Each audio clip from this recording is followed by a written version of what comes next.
네, 안녕하세요. 반갑습니다. 안녕하세요. D3의 복성현입니다. 반갑습니다. 네, 예. 정말 오늘도 날씨가 매우 추웠는데 이렇게 여러분들 모인 거 보니까 정말 그 열정이 대단하다. 또 이런 생각이 들고요. 여러분들 올해 또 좋은 일만 가득하길 바라겠습니다. 이런 마음을 담아서 오늘 토크 콘서트도 준비를 해봤는데요. 2025년 공공기관 채용 정보 박람회는요, 140여 개의 공공기관이 모여서 이제 함께 진행이 됩니다. 근데 구직자들에게 많은 부분들이 관심이 다 이제 있고 인기가 많지만 그 중에서도 또 금융권 공공기관은 더욱더 인기가 많은 것 같아요. 그래서 오늘 첫 번째 시간으로는요, 우리 금융 부분 공공기관 인사 담당자들 모셔서 우리 이야기를 들어보는 시간을 갖도록 하겠습니다. IBK 기업은행, 한국자산관리공사, 한국주택금융공사, 그리고 기술보증기금의 인사 담당자분들이 나와주셨는데요. 오늘은 채용 계획 그리고 합격 팁 등을 말해주실 예정입니다. 공공기관 중에서도 금융 쪽을 노리시는 분들에게는 정말 도움이 될 만한 시간이니까요. 여러분들 끝까지 자리에 착석해서 잘 들어주시면 대단히 감사하겠습니다. 자, 이제 패널분들을 모셔보도록 하겠습니다. 기관별 인사 담당자분들 앞으로 모실 때 큰 박수 부탁드립니다.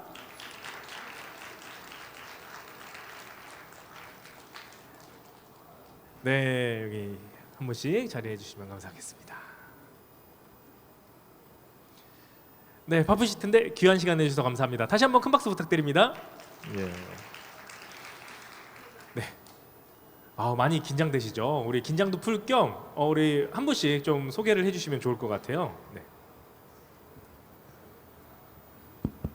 네, 안녕하십니까. 저는 기업은행에서 채용을 담당하고 있는 주원희 대리라고 합니다. 잘 부탁드립니다. 네, 반갑습니다. 네, 안녕하세요. 저 한국자산관리공사에서 채용을 담당하고 있는 최철규 과장이라고 합니다. 반갑습니다. 네, 과장님 안녕하세요. 네, 안녕하세요. 저는 한국주택금융공사에서 채용 업무를 담당하고 있는 이진호 대리라고 합니다. 잘 부탁드립니다. 네, 안녕하십니까. 저는 기술보증기금에서 채용을 담당하고 있는 최치영 차장이라고 합니다. 잘 부탁드리겠습니다. 네, 감사합니다.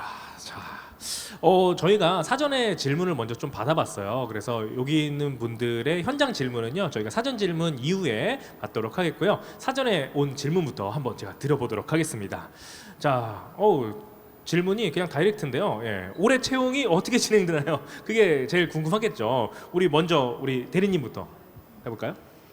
네, 저희 IBK 기업은행 올해 채용에 대해서 말씀드리자면요. 사실 저희가 한창 이제 논의를 진행 중인 단계이기 때문에 아직 구체적으로 어떤 규모라든지 그런 일정이 정해진 바는 없는데요. 다만 하나 말씀드릴 수 있는 건 저희가 작년 23년에 진행됐던 채용과 상하반기 채용을 참고해 주시면 어떤 대략적인 일정이라든지 규모 그리고 전형 절차 등에 있어서는 큰 변화는 없을 것 같다라고 말씀을 드릴 수 있을 것 같습니다.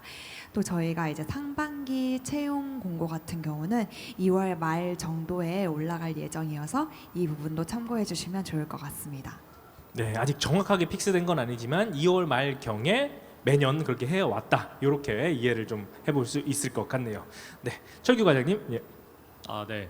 일단은 사실 저희 한국자산관리공사도 올해 채용 계획이 아직 확정은 되지 않았지만 그래도 대략적인 진행은 저희가 한 근 3년에서 4년간은 보통은 4월에서 5월쯤에 공고를 해왔기 때문에 그때랑 시기는 크게 차이는 없을 것 같고요. 그리고 채용 규모 같은 경우에도 저희가 작년에는 100명이라는 저희 공사에서는 이제 역대급 채용 규모를 이제 그 당시에 이제 산정을 했었는데 최대한 거기에 가까울 수 있게 노력을 할 계획이라서 많은 관심 부탁드리고 저희가 연간 채용 계획은 확정이 되는 대로 1월이나 2월 중에 공사 홈페이지에 게시할 예정이어서 참고해 주시면 감사드리겠습니다. 네, 감사합니다. 안녕하세요. 주택금융공사 좀 채용 계획에 대해 말씀드리려고 하는데요. 공사는 연간 채용 계획을 발표를 했고 올해는 정규직 27명 내외로 채용할 예정입니다. 대략적으로 7월에서 8월경 채용 공고 예정이고요. 9월 달에 필기 전형, 10월 달에 1차 면접, 11월 달에 2차 면접을 거쳐서 12월 달에 최종 임용되게 됩니다. 네, 감사합니다. 치영 차장님. 예. 네, 저희 기술보증기금 채용 계획 간단하게 설명드리면요. 일단은 모집 분야의 경우에는 기술 보증 및 기술 평가, 전산, 법무 채권 관리 작년과 거의 동일하게 진행될 예정인데 채용 규모 같은 경우에 좀 말씀드릴 수 있는 게 작년에 저희가 95명 채용 공고를 하면서 역대 세 번째 규모라고 보도 자료를 낸 적이 있었는데요. 올해는 그것보다 더 많은 100명 이상 채용이 예정되어 있습니다. 그래서 더 많은 관심을 좀 부탁드리고요. 좀 주요 변경 사항 중에 하나가 저희는 금융권이기도 하지만 이공계 직렬을 좀 많이 뽑고 있어요. 네, 이공계 직렬에 저희가 필기 시험 같은 경우에 직무 논술 평가를 봤었는데 거기에서 좀 주요한 변경 사항들이 있을 예정이긴 하지만 구체적인 내용은 저희도 채용 계획이 2월에서 3월 중에 홈페이지에 업로드될 예정이니까 그때 이공계 분들은 특히 한 번 더 확인 부탁드리겠습니다. 네, 감사합니다. 채용 규모가 늘어난다고로서 예상을 하시는 거죠? 예. 정말 희소식인 것 같은데요. 지금 규모에 대해서 말씀 안 해주신 이제 기관 같은 경우도 아마 금융권 분위기가 전반적으로 좀 나쁘진 않은 상황이어서 비슷하거나 조금 더 늘어나지 않을까라는 생각을 조금 조심스럽게 해봅니다. 그만큼 여러분들 더 열심히 준비하면 기회가 더 좀 많을 것 같습니다. 자, 그러면 이번에는요 저희가 각 기업별로 저희가 따로따로 질문을 한번 드려보도록 할게요. 먼저 IBK 기업은행부터 제가 질문 드려보도록 하겠습니다. 기업은행의 조직 문화와 업무의 특성에 맞는 인재 사항이 있다면 어떤 게 있을까요? 이런 질문이 있었습니다. 네. 저희 기업은행은 사실 인재사항을 3년 전에 좀 폐지를 했었는데요. 폐지를 했어요? 네. 네. 저희가 이제 그 이유는 네. 저희가 인재상을 어떻게 특정지어서 말씀을 드리고 뭔가 공시를 하기보다는 다양한 배경과 또 장점을 가지신 많은 분들이 지원을 해주셨으면 좋겠고 또 그런 분들이 들어왔으면 좋겠다라고 하는 그런 저희의 의지가 좀 담겨 있는 부분이고요. 다만 지원자 입장에서 좀 그래도 저희의 조직 문화라든지 어떤 인재를 원하는지를 참고할 수 있는 부분이라고 한다면 저희 기업은행 홈페이지에 들어가시게 되면 저희가 이제 핵심 가치라고 해서 4가지 가치를 제시를 하고 있는데요. 뭐 고객과 함께 열정과 혁신 뭐 이런 부분들 저희가 중요하게 생각하는 핵심 가치들을 공시를 하고 있습니다. 이런 부분들을 좀 참고를 해주시고 이런 가치들을 좀 존중하고 따를 수 있는 인재를 저희는 선호하고 있다라는 정도로 이해해 주시면 감사하겠습니다. 인재상을 폐지한 게 좀 흥미로운 부분이네요. 예, 다양한 분들과 함께하기 원하기 때문에 동일한 사람을 원하진 않는다 이거잖아요. 모든 조직원들이 다 똑같으면 안 되니까. 네, 맞습니다. 네. 그래서 자신의 삶과 경험, 그다음에 역량에 대해서 잘 표현해 주시면 더 좋을 것 같고요. 자, 두 번째 질문 드리도록 하겠습니다.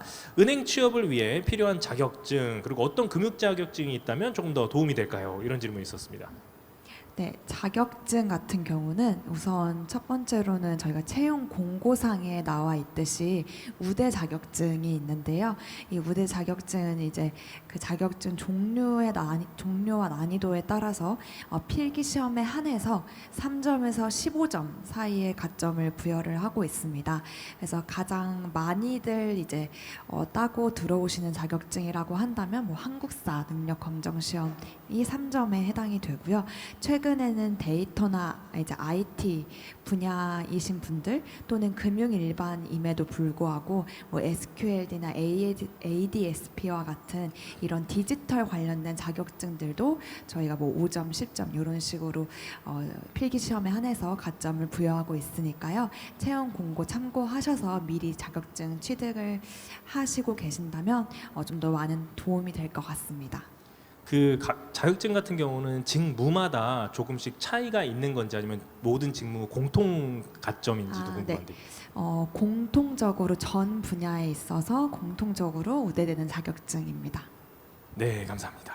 자, 세 번째 질문은요. 면접에서 가장 중요하게 평가되는 역량이 있다면 어떤 게 있을까요? 이런 질문이 있었어요. 네, 저희 기업은행은 이제 24년 하반기 기준으로 말씀을 드리면 서류 심사 통과를 하면 필기 시험 그리고 실기 시험 그리고 마지막 이제 최종 면접이라고 하는 면접 시험 이렇게 전형이 진행이 되는데요.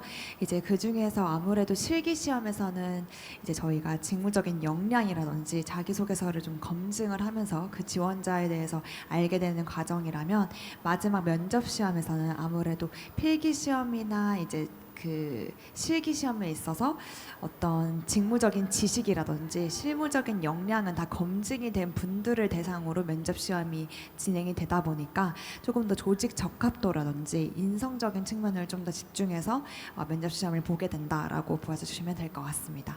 그럼 조직 적합도 하면 아까 잠깐 힌트 주셨던 그 핵심 가치를 조금 더 많이 여쭤보고 그리고 어떻게 내재화되어 있는가 이런 걸 좀 많이 확인해 보겠네요. 네, 맞습니다. 네, 감사합니다. 자, 우리 다음은요 한국자산관리공사 한번 들어보도록 할게요. 첫 번째 질문입니다. 기관에서 특별히 선호하는 인재상 동일하게 질문해 주셨네요. 선호하는 인재상이나 필수 역량이 있다면 어떤 게 있을까요? 이렇게 질문했어요. 네. 일단은 저희 캠코가 선호하는 인재상이라고 하면은 개인적으로는 저희는 적극적이고 그다음에 긍정적인 분들을 많이 찾고 있습니다. 왜냐하면은 저희 한국자산관리공사가 이제 금융공기업이긴 하지만은 업무 전체적으로 보면은 저희가 국유재산 관리 업무와 같이 부동산을 기반으로 하거나 아니면 현장에 출장을 나가는 업무들이 많고 그리고 민원인을 직접 응대하는 경우가 굉장히 많기 때문에 조금 긍정적인 마인드를 가진 분들을 조금 많이 선호를 하고요. 그다음에 저희가 지역본부만 해도 12개가 있고 지사가 총 15개가 전국에 퍼져 있다 보니까 어디에 발령을 받더라도 어떤 업무를 하더라도 이제 저희 캠코라는 기관에 잘 적응하고 이제 어떤 업무가 부여받더라도 잘 하실 수 있는 분들을 조금 많이 선호하고 있습니다. 네, 감사합니다. 적극성, 적극성 꼭 기억하시기 바라고요. 자, 두 번째 질문은요. 조금 우려되는 부분이 있어서 하신 질문 같아요. 자, 공공기관에서의 경력 개발 기회에 대해서는 어떻게 생각하시는지 이 질문이 들어왔어요. 네, 일단은 공공기관에 입사하고 나서의 경력 개발 기회라고 하면은 일단 저희 캠코를 기준으로 해서 조금 설명을 드리자면은 확실히 저희 캠코가 업무 범위가 굉장히 다양합니다. 업무 범위가 굉장히 다양하고 이런 뭐 채무 조정 업무를 하는 직원도 있고 아니면 반대로 국유재산 관리 업무를 현장에서 이제 실제로 뭐 출장을 나가면서 부동산을 보는 경우도 있고요. 그래서 되게 경력 개발 루트가 굉장히 다양한 편이고 어떻게 보면 조금 선택의 문제가 많습니다. 그래서 조금 기업 지원 업무에 관심이 있으신 분들은 입사 후에 뭐 CFA를 공부한다거나 아니면은 뭐 국유재산 쪽에 관심이 많으신 분은 입사 후에 뭐 공인중개사를 준비하는 분들도 계시고요. 좀 그런 부분들은 많이 열려 있는 편이고 그리고 실제로 저희가 캠코 인재개발원이라는 이제 부서에서 저희가 이러한 전문 자격증 취득 같은 경우에는 이제 비용 지원도 되고 그다음에 뭐 합격 시에는 뭐 비용이나 교재나 이런 게 다 지원이 되고 학점까지 취득을 할 수 있기 때문에 이런 부분 잘 챙겨서 하시면은 입사 후에도 경력 개발 잘 하실 수 있을 거라고 생각이 듭니다. 네, 좋습니다. 연계된 질문인데요. 같은 분이 질문하신 것 같아요. 지금 준비를 하면서 필기 시험이나 이제 취업에 관련된 준비도 하지만 추가적인 경험도 이제 쌓고 싶다고 해요. 어떤 경험이 있으면 조금 더 도움이 될까요?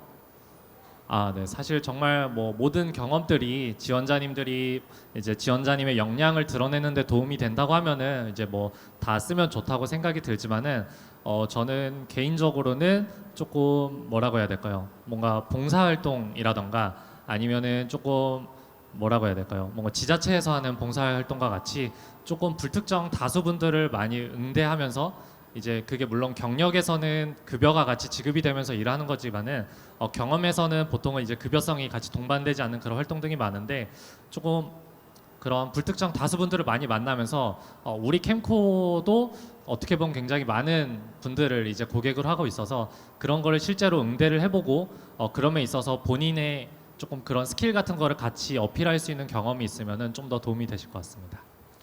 자산관리공사가 자산을 주로 상대하는 거라고 생각했는데 국민을 더 많이 상대를 하게 되니까 네, 맞습니다. 다양한 분들과 대화를 나눠본 경험 이런 것들이 도움 될 것 같다 이렇게 네, 말씀하셨습니다. 맞습니다. 자, 마지막으로 한 가지 더 질문 드리도록 할게요. IT 직렬 지원을 한다고 해요. 신입사원으로서 기본적으로 요구되는 IT 역량은 어떤 것들이 있을지 요즘에는 뭐 기술 분야도 워낙 다른 스택들이 있다 보니까 좀 소개해 주시면 좋을 것 같아요.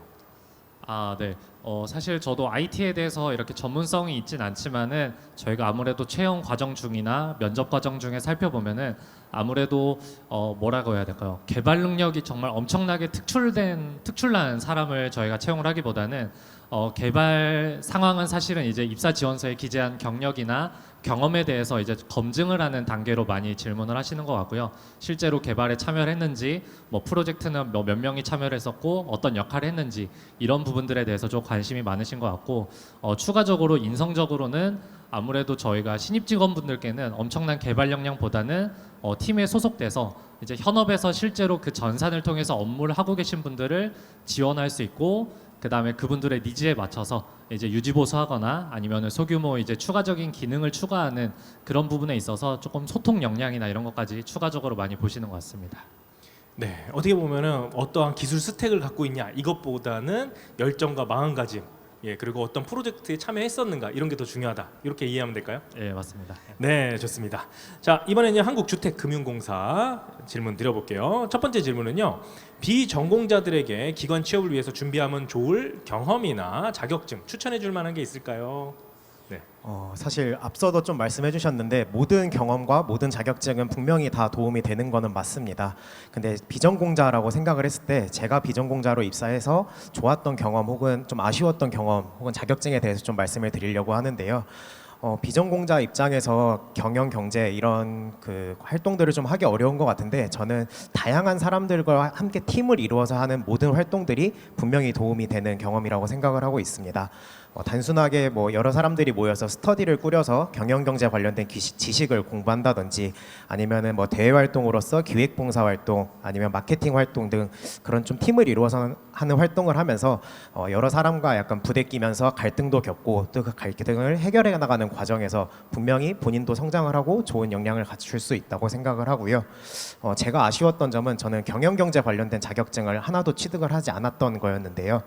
저는 저희 공사는 입사 지원서에 보시면은 자격증을 기재하는 란 자체가 없습니다.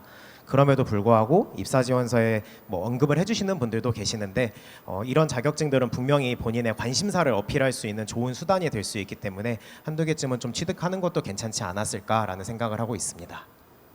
대리님은 없으신데 취업을 하신 거잖아요. 네, 맞습니다.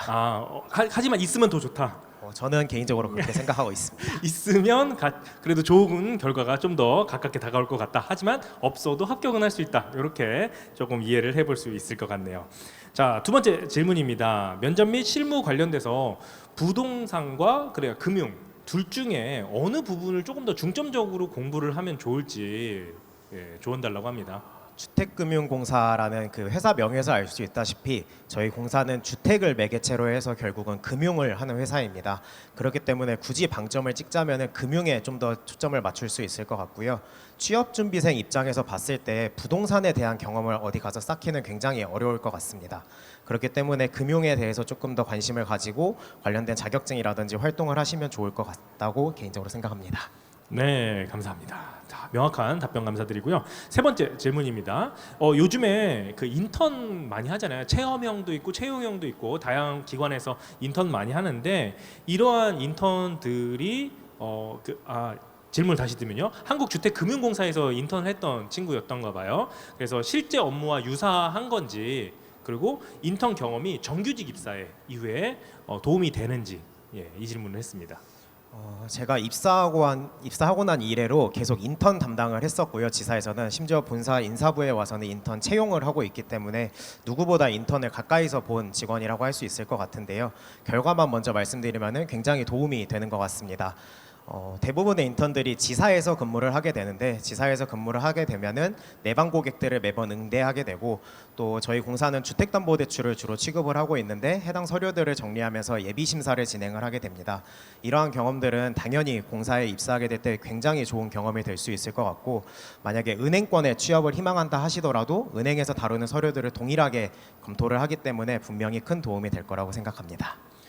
네. 그래서 혹시나 그 인턴에 지원하실 분들은 너무나 좋은 기회니까요. 많은 또 지원 부탁드리겠습니다. 자, 다음은 우리 기술보증기금 치영 차장님께 질문 드리도록 할게요. 자, 상경계, 이공계, 법학적 직무 역량을 키우기 위해서는 어떤 것들을 좀 준비하면 될지 좀 되게 포괄적인데요.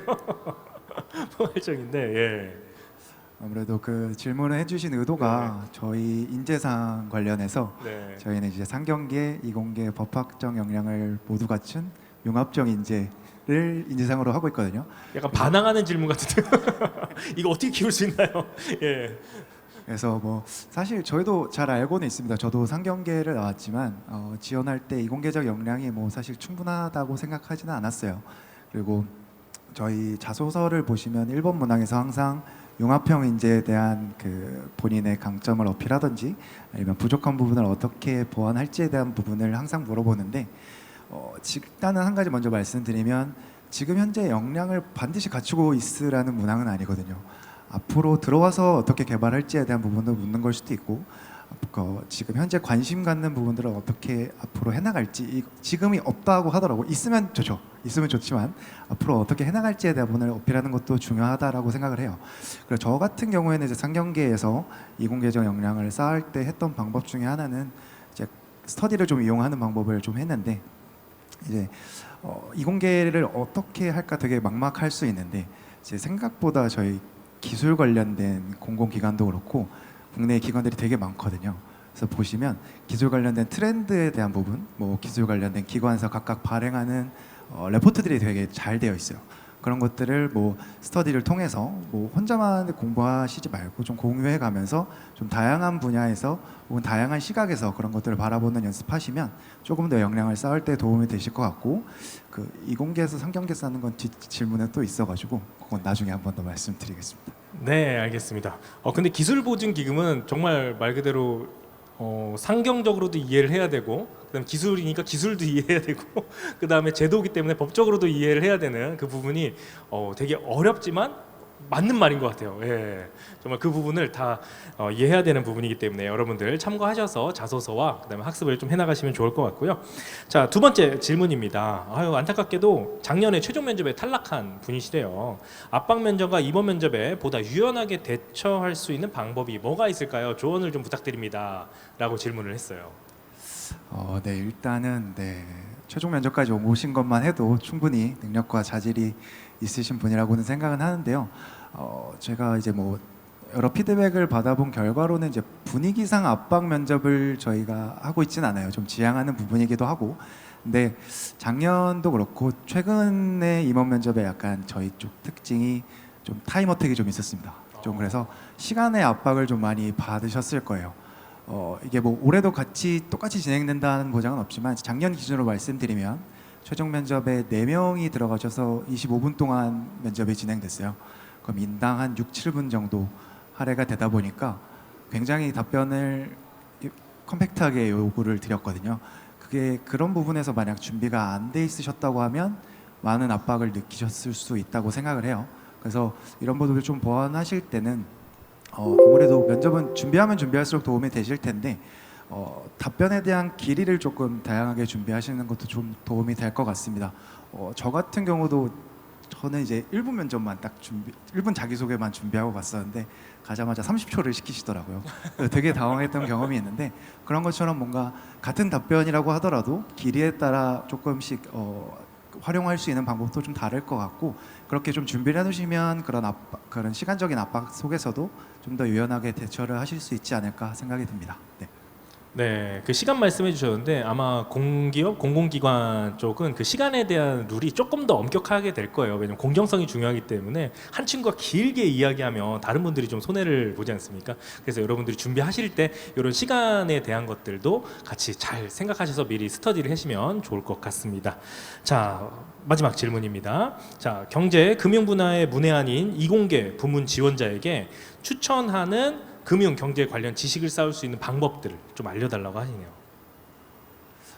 네, 일단 저는 상경계였다 보니까 이제 이공계 쪽으로 들어오신 신입 직원분들께 많이 좀 여쭤보고 이제 그 중에 괜찮다고 생각되는 방법들을 좀 들어왔는데요. 일단은 기본적으로 그러니까 금융 쪽에 잘 모르시는 경우에 가장 좋게 시작할 수 있는 거는 금융 관련된 시사 스터디를 좀 하시는 게 좋으실 것 같아요. 바로 이제 전공에 대한 공부나 좀 깊이 있는 금융을 공부하기에는 단어에 대한 부분이나 용어 좀 많이 어려우실 수도 있고 좀 접근이 어려우실 수 있습니다. 그래서 뭔가 그런 실생활과 관련된 또 좀 더 이해하기 쉬운 그런 시사 관련된 금융 이슈를 먼저 좀 공부를 하시고 금융 쪽 같은 경우에는 사실 또 자격증도 굉장히 다양하고 많이 딸 수 있거든요. 그 루트대로도 굉장히 그런 강의 같은 경우도 잘 되어 있다 보니까 처음에 이제 시사로 시작해서 그런 좀 더 자격증 쪽으로 조금 딥하게 들어가시면 준비하실 때는 조금 더 수월하실 것 같아요. 근데 이제 아까의 연장선이긴 한데 뭐 융합형 인재라고 해서 이공계 분들도 다양한 이제 상경계나 법학적인 역량을 갖추기를 희망하고 있지만 저희도 이공계 분들에게 큰 상경계적 역량을 기대하고 있지는 않습니다. 그러니까 너무 거기서 부담감을 갖지는 않으셔도 되고 네, 천천히 준비해 주시면 될 것 같습니다. 네. 네, 감사합니다. 추가적으로 질문 하나 더 드리도록 할게요. 이거 추가 질문이었는데 우리가 인재 상황이나 이제 선호하는 인재에 대한 이야기를 했잖아요. 반대로 조금 꺼려지는 인재도 있을 것 같아요. 꺼려진다는 표현이 좀 적절치 않을 수도 있는 것 같은데 좀 주의했으면 하는 표현들 뭐 이런 이야기를 좀 해주시면 좋을 것 같습니다. 네, 일단은 면접이나 이런 부분에서 뭐 긍정적인 요소를 가지고 뭐 평가자들이 평가하는 거는 되게 다양했던 것 같아요. 근데 이제 공통적으로 들어보면 좀 부정적인 평가를 받거나 이제 좀 안 좋은 점수를 받으신 분들에 대한 부분에 좀 공통점을 찾아보면 저희 기관 같은 경우에도 이제 일반적으로 중소기업 사장님들을 고객으로 삼고 있어요. 생각보다 기술 평가하고 조사 심사하는 과정에서 이제 사장님들과 이제 의사소통할 일이 굉장히 많거든요. 전화로도 하고 대면으로도 하고 그러다 보니까 의사소통 과정에서 뭔가 좀 트러블이 생길 수 있는 지원자분들은 아무래도 조금 긍정적인 평가를 받기 좀 어려우실 것 같아요.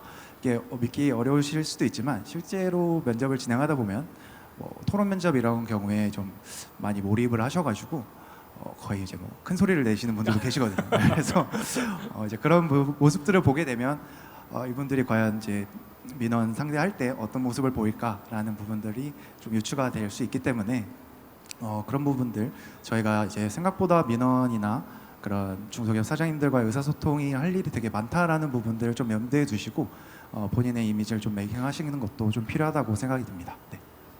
네, 감사합니다. 자, 사전에 준비한 질문은 여기까지고요. 여기 계신 분들 너무 많으신데 아마 궁금한 것들이 많이 있을 것 같아요. 우리 현장에서 질문을 한번 받아보도록 하겠습니다. 질문하실 때 손을 들어주시면요, 저희가 마이크 전달해드릴 수 있도록 하겠습니다. 간단하게 소개해주시고 어느 기관 질문하실지 말씀해주시면 됩니다. 여기 앞에. 예.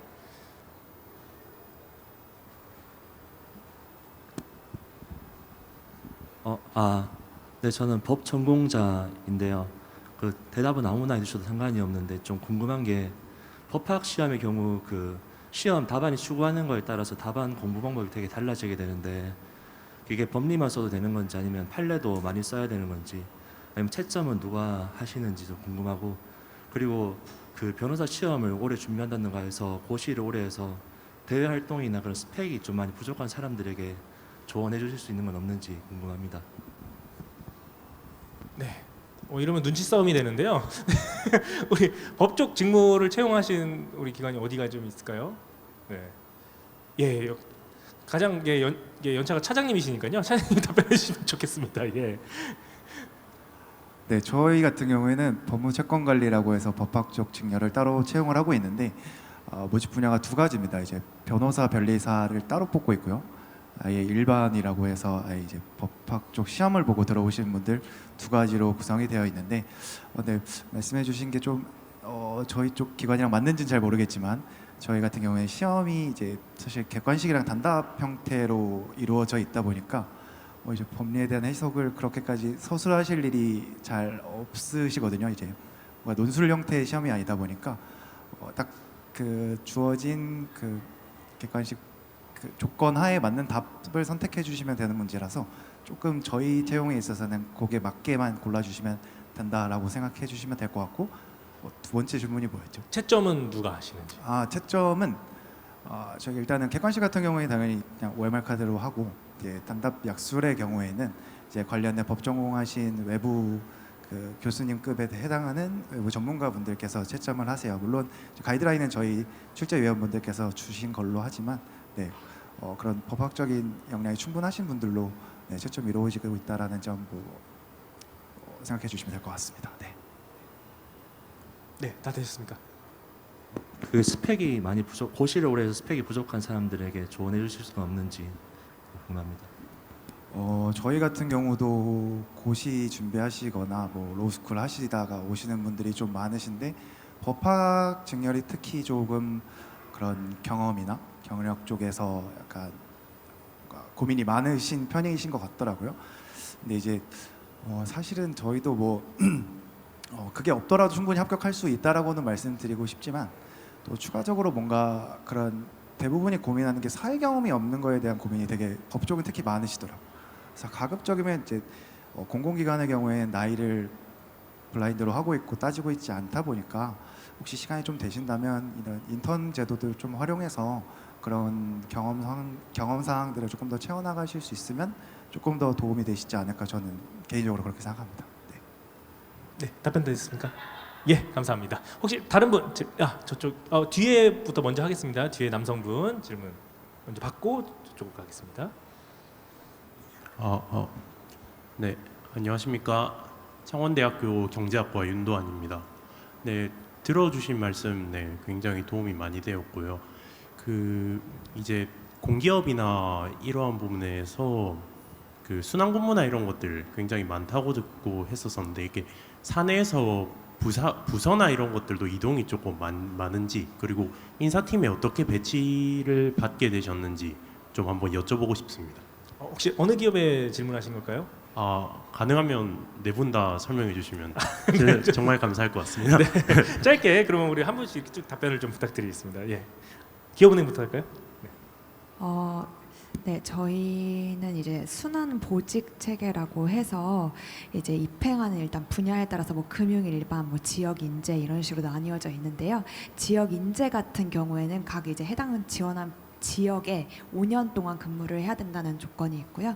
다른 곳은 그런 이제 제한은 없습니다. 그리고 이제 순환보직 체계다 보니까 이제 영업점 저희는 이제 기본이 이제 영업점 근무가 베이스라고 생각을 해주시면 되는데요. 영업점에서는 최대 3년까지만 있을 수가 있다 보니까 어느 지점에 가든 내가 3년을 여기 있었다라고 하면 다른 지점이나 부서로 이동을 하게 되고요. 저 역시 마찬가지로 저는 이제 입행한 지 3년이 되었는데요.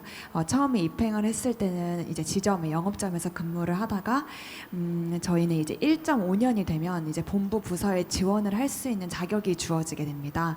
그래서 저는 이제 부서에 지원을 하게 되었고 그래서 이제 인사부에 발령이 받아서 지금 인사부에 온 지는 1년째 이제 근무를 하고 있습니다. 그래서 이와 마찬가지로 어느 지점에 이제 3년까지 최대 맥스로 채울 수가 있고 본부 부서에 가서도 최대 5년까지 근무를 할 수 있다라고 알아주시면 되겠습니다. 네. 네, 일단 저희 캠코 같은 경우에는 이제 권역별로 나눠서 채용을 하는 게 아니라 일단 전국을 다 합쳐서 신입 직원 채용을 하기 때문에 일단은 모든 이제 신입 직원들은 다 순환 근무의 대상이 되고요. 그다음에 기본적으로 순환 주기는 2년에서 3년 정도가 되는데 그 이동이 뭐 지역 이동이 될 수도 있고 아니면은 뭐 부서 이동이 될 수도 있고요. 결국에는 그렇게 이동이 되는 거고 그다음에 대신에 부산에 저희가 본사가 있는데 본사다 보니까 인원이 많아서 조금 부산에서는 좀 더 그것보다는 안에서 순환하는 경우가 좀 더 많지만은 결국에는 한 번쯤은 다른 지역을 다녀올 수밖에 없는 구조이긴 합니다. 그리고 제가 인사팀을 어떻게 발령 났냐면은 뭐 그냥 열심히 일하다 보니까 그냥 끌려왔습니다. 네, 좋습니다. 자, 주택금융공사는요? 네, 주택금융공사도 비슷하게 2년 단위로 순환근무를 실시하고 있고요. 저희는 전국에 28개 센터, 그리고 앞으로 2개 개소를 앞두고 있는 총 30개 센터와 지사를 가지고 있고 그리고 해외 사무소 3개까지 가지고 있습니다. 그래서 2년 단위로 해당 지역을 순환한다라고 생각해 주시면 될 것 같고 다만 공사는 인사 발령을 할 때 1에서 7지망까지 희망 부점을 적게 됩니다. 그래서 해당 부점 내에서 좀 발령을 가급적 내려고 하고 있고 다만 이거는 이제 인력 수급 상황이나 이런 거에 따라서 좀 예외 사항은 있을 수 있을 것 같습니다. 그리고 인사팀에 오게 된 거는 사실 저도 좀 끌려온 게 없지 않아 있어가지고 그래도 채용 업무하면서 좀 많이 뿌듯하게 근무하고 있는 것 같습니다. 네, 저희 기술보증기금 같은 경우에도 2년 주기의 순환근무를 원칙으로 하고 있어요. 저희는 전국에 한 90여 개 지점이 있어서 조금 더 이동을 많이 하시게 될 확률이 높고 부서 간 이동 말씀해 주셨는데 저희 같은 경우에는 본점 안에서 부서 내 이동은 거의 없는 상황이고 2년 정도 본점에서 근무하셨으면 보통 지점으로 나가시게 됩니다. 그리고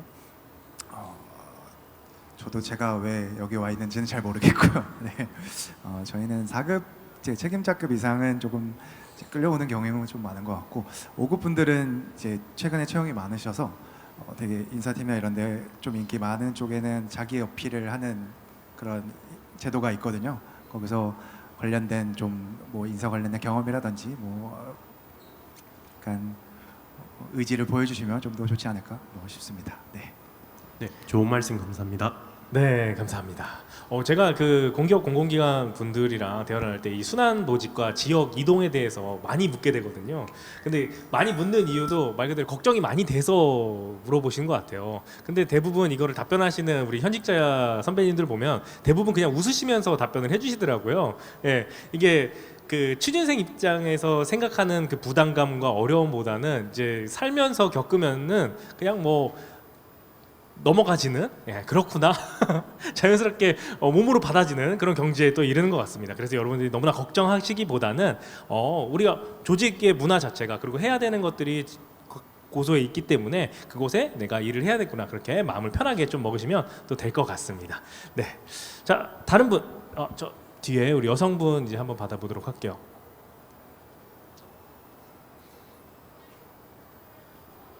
네, 마이크 드리도록 하겠습니다.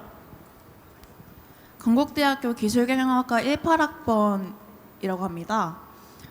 저는 이제 기술보증기금 분께 여쭙고 싶은데요.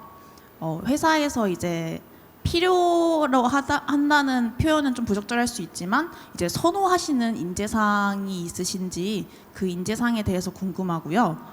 선호하는 인재, 사람, 네, 이게 궁금하고요. 두 번째는 중요하게 요구하시는 기술, 이 두 가지가 궁금해서 여쭙게 됐습니다. 네, 일단은 선호하는 인재상 먼저 말씀드리면 뭐 일단은 인재상이 뭐 저희 기금에서 설정하고 있는 인재상은 융합형 인재로 아까 말씀 한번 설명을 드렸고 조금 더 다른 측면에서 좀 바라보면 아까 이제 꺼리는 지원자의 좀 반대인 것 같아요. 이제 의사소통이라는 측면에서 조금 더 잘 하실 수 있는 분들, 아무래도 저희가 지점에서는 생각보다 많이 민원인들을 사장님들을 응대할 일이 많다 보니까 그런 부분에서 잘 융화되고 의사소통 나눌 수 있고, 그리고 순환 근무를 하면서 매번 이동할 때 다른 분들, 다른 지점 사람들과 잘 융화할 수 있는지 그 부분도 되게 중요한 요소 중에 하나인 것 같아서 이걸 하나만 갖추고 있다고 뭐 다 되는 건 아니겠지만 중요한 요소 중에 하나라고는 생각을 합니다. 네, 그리고 말씀해주신 뭐 중요 기술이라고 하면 제가 지금 기술 평가 쪽을 떠난 지가 좀 오래돼가지고 정확히 말씀을 뭐 대표해서 말씀드리긴 조금 어려울 것 같아요. 자격증 같은 자격증이나 이제 뭐 학과 이런 말한 예를 들어서 이제 어떤 분야든 기술 쪽으로 지식이나 기술이요. 사실 뭐 저희가 다루는 기술은 정말 생각보다 다양한 기술들을 평가하고 다루시게 될 거예요. 그리고 본인이 전공하신 기술만 평가하는 것도 아니고 새로운 기술들을 새롭게 공부해서 평가하게 되는 경우가 훨씬 많거든요. 그러다 보니까 뭐 일단은 자격증적인 측면에서는 이공계라고 하시면 저희가 일단은 작년 공고문을 좀 참고해 주시면 좋으실 텐데 자격증별 점수가 어떻게 되는지 다 공개를 하고 있거든요. 그걸 한번 보시고 본인이 해당하는 혹은 준비할 자격증이 몇 점에 해당되는지 한번 보고 준비해 주시면 조금 더 좋으실 것 같고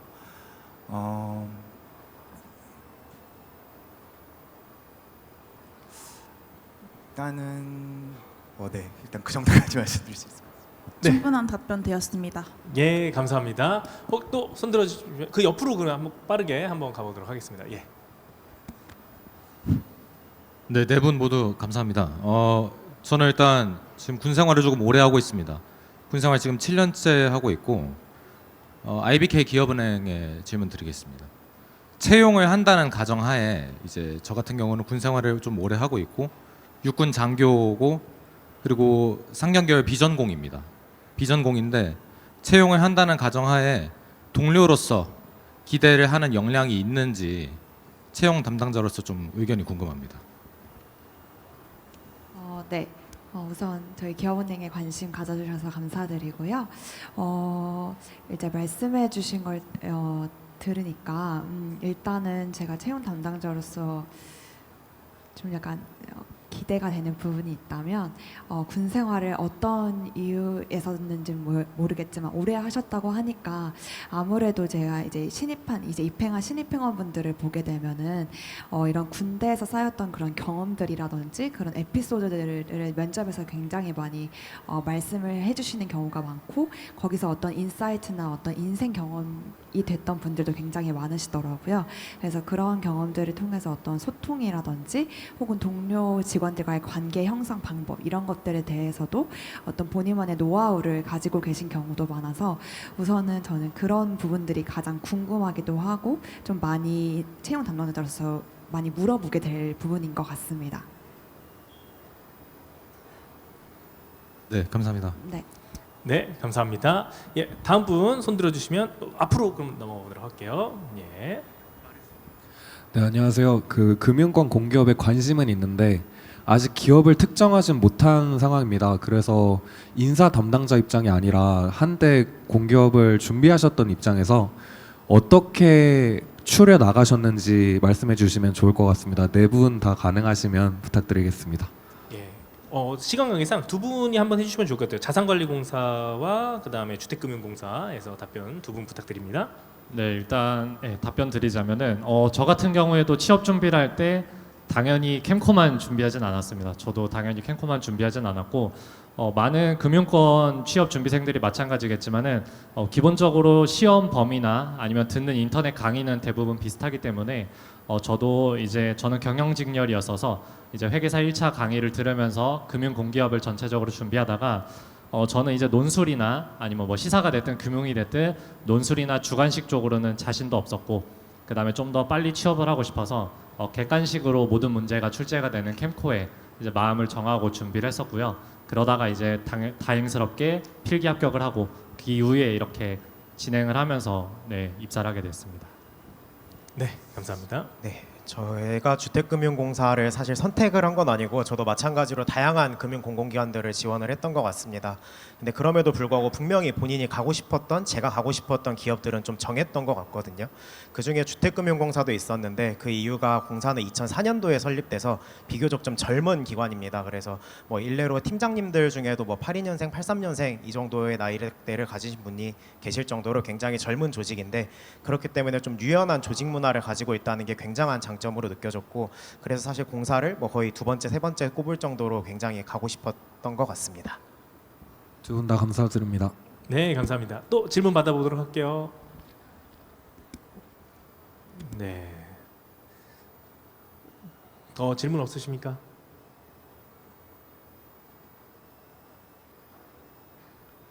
저쪽에 질문 있습니다.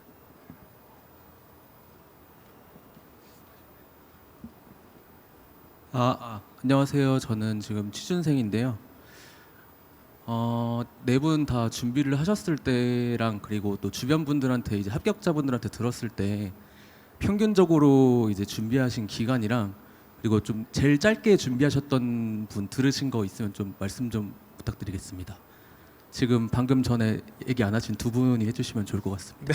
네, 감사합니다. 네, 자 우리 주변 분들의 소식을 좀 한번 전해주시면 좋을 것 같은데요. 우리 IBK부터 진행하겠습니다. 저는 이제 제가 딱 코로나 시기에 제가 21년 하반기에 이제 기업은행에 입행을 했는데요. 그래서 그때가 코로나 때여서 되게 전례 없는 채용이다 뭐 이런 말들이 되게 많았었고 그래서 되게 긴장을 많이 하면서 좀 취준 시장에 돌입을 했던 것 같습니다. 저의 경우에 말씀을 드리자면 저는 이제 딱 1년 걸렸던 것 같은데요. 처음 6개월은 준비가 좀 덜 됐다라고 생각이 됐음에도 불구하고 주변 선배들이 취준에 완벽은 없다. 일단 먼저 지원을 해보면서 너가 느끼는 부분들이 있을 거니까 일단 지원을 해봐라 라고 해서 처음 6개월은 그렇게 도전의 6개월을 보냈던 것 같고요. 그렇게 6개월을 보내고 나니까 다음 6개월은 제가 좀 더 준비된 상태로 임할 수 있었던 것 같습니다. 그래서 제 주변에도 보면 한 정말 짧게는 6개월 그리고 길게는 뭐 2년 그 이상까지도 가는 경우를 봤었고요. 다만 한 가지 말씀드릴 수 있는 건 정말 끝까지 포기하지만 않는다면 취업은 되는구나라는 거를 항상 보고 느꼈기 때문에 그 기간에 관계없이 좀 지치지 않고 본인이 끝까지 달려보는 게 중요하다고 생각합니다. 네, 감사합니다. 네, 일단 제 경우를 말씀드리면 어쨌든 금융 공기업 쪽을 준비하시려면 가장 중요한 거는 아무래도 필기 시험 준비 시간이 가장 오래 걸리기 때문에 오래 걸려지는 것 같아요. 저 같은 경우도 이제 채용까지 1년 정도 준비를 해서 합격을 하게 되었고 주변에 가장 물어봤을 때도 가장 많이 나온 대답은 1년인 것 같습니다. 네, 전공자 기준으로 1년 정도를 생각하시는 것 같고요. 비전공자라면 조금 더 기초 쌓는 시간들이 필요하기 때문에 그 이상 시간도 걸리실 것 같아요. 짧게 준비하신 분들은 진짜 짧게는 한 3개월도 본 것 같은데 그 이하로는 잘 못 본 것 같습니다. 네.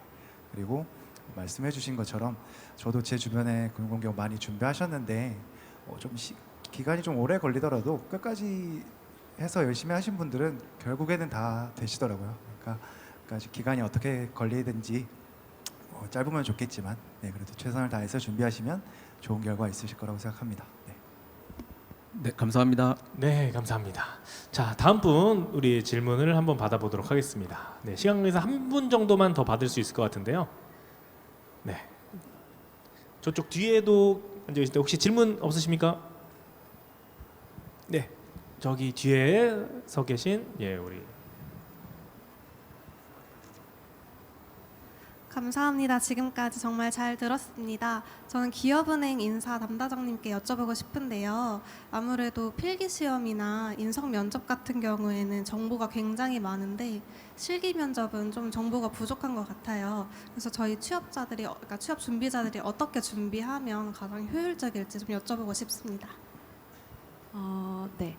저희 실기 시험 같은 경우는 24년 하반기 기준으로 말씀을 드리면 저희가 이제 공통 프로그램이라고 해서 전 분야 어떤 분야로 지원을 하든지 이제 발표, 토론, 인터뷰 이렇게 세 가지 전형을 진행을 했었고 뭐 디지털 IT 분야는 코딩 테스트를 보게 되고요. 금융 일반 분야는 이제 팀 프로젝트를 별도로 추가로 실시를 하게 됩니다. 저희가 실기 시험 같은 경우는 이제 24년도 내내 이제 당일 면접으로 진행을 했고요.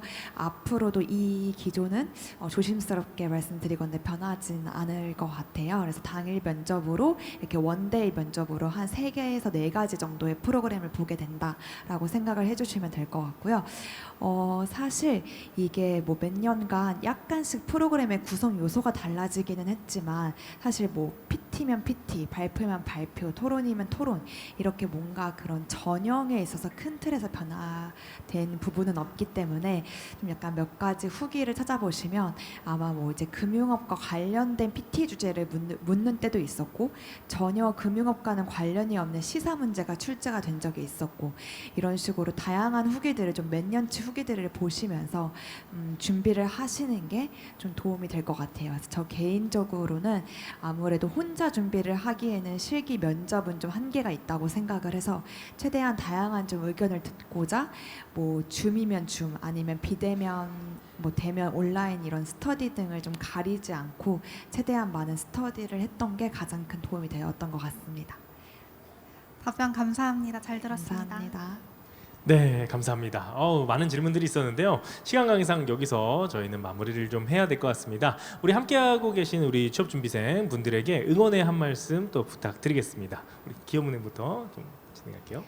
네, 우선 이렇게 공공기관 채용 박람회에 기업은행 인사 담당자로서 참여하고 또 여러분들을 만날 수 있어서 너무 기쁘고요. 저희 기업은행 부스가 좀 안쪽에 있기는 한데 정말 꾸준히 계속 지금 와주시고 상담해주시고 관심 가져주셔서 너무 감사드리고 또 뿌듯하다고 생각을 합니다. 저희 이제 또 2월 말에 저희 기업은행 채용 공고가 이제 올라갈 예정이고 또 열심히 저희도 여러분들을 만날 준비를 하고 있는데요. 많은 관심 가져주시고 지원 많이 해주셨으면 좋겠고요. 또 끝까지 열심히 해서 원하는 기업에 합격하셨으면 좋겠습니다. 감사합니다. 네, 감사합니다. 네, 일단 이렇게 추운 날 이렇게 먼 자리까지 와주셔서 정말 감사드리고요.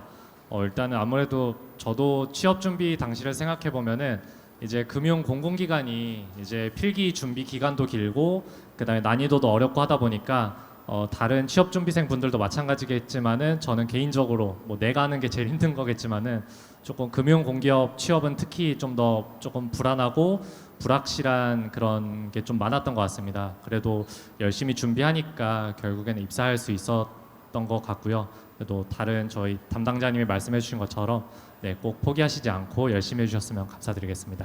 감사합니다. 저는 응원의 한마디와 조언의 한마디 하려고 하는데요. 조언 같은 경우는 저희가 서울대 경영학과에 가고 싶어서 경영학을 고등학생 때 공부하지는 않잖아요.